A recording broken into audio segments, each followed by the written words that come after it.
So this is what we do to fuck with a lube tech with his mini box. This will get interesting. This box would normally start all the way over there.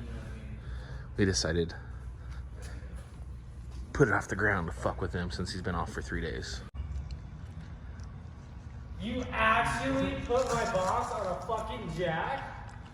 Okay. To clarify, my idea was just to move it and hide it from you.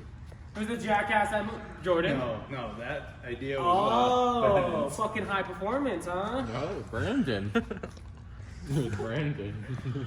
I'll fucking Teletubby? Don't worry, nothing. We didn't. What I did to you fix guys? that. What I did to you guys? You almost blew up an engine.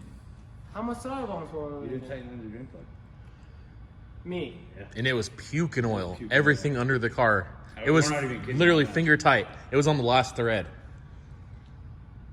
Are you sure it was me? Oh, I recorded it. It's the history there too. I'll show you right now. I'll go